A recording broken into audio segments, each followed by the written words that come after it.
Hi, and now in this third segment on chapter 5 of The Joy of Love by Pope Francis, we're going to begin with paragraph 183. A married couple who experience the power of love know that this love is called to bind the wounds of the outcast, to foster a culture of encounter, and to fight for justice. God has given the family the job of domesticating the world. In other words, families are in a unique position with unique opportunities to evangelize the world and help spread the kingdom of God throughout the world. Let's go a little bit further into this to understand how that happens. Further down that same paragraph, in their efforts to live according to the gospel, they are mindful of Jesus' words from Matthew chapter 25, verse 40. As you did it to one of the least of these, my brethren, you did it to me. In a very real way, their lives, the lives of the married couple, express what is asked of us all. When you give a dinner or a banquet, do not invite your friends or your brothers or your kinsmen or your rich neighbors, lest they also invite you in return and you will be repaid. But when you give a feast, invite the poor, the maimed, the lame, the blind, and you will be blessed. That's from Luke chapter 14. You will be blessed. As Pope Francis says, here is the secret to a happy family. In other words, invite those who aren't going to invite you back in return.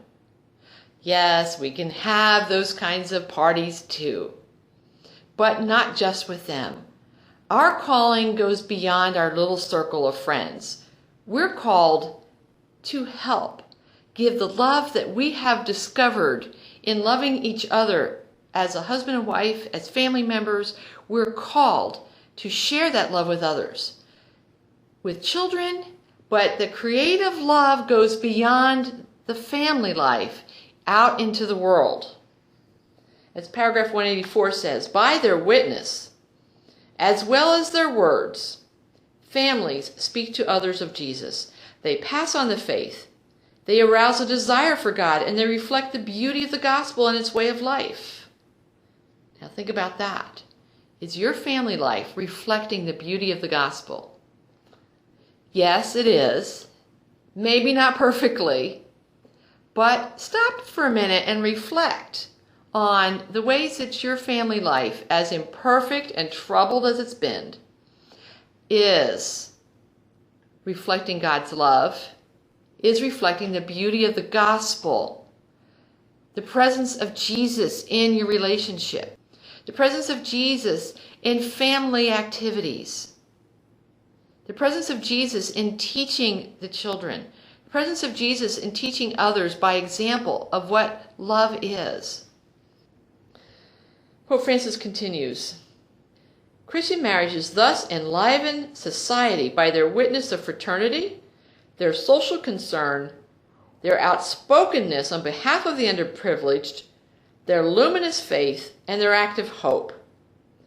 Their fruitfulness expands and in countless ways makes God's love present in society.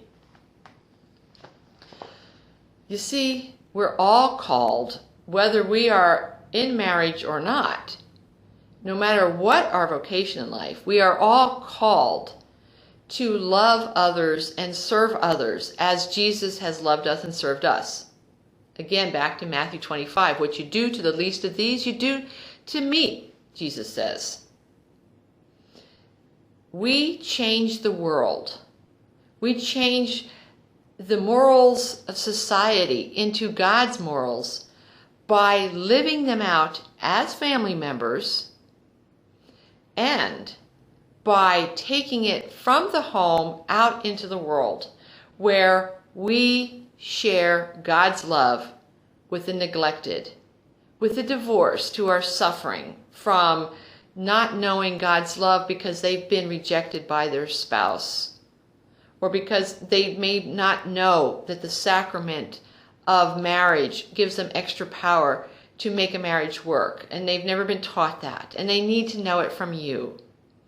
Or whatever injustices, whatever pain, whatever suffering is out there, if you've got any experience with it, if you've got any skills, any wisdom that you've learned, God's given that to you to share with others.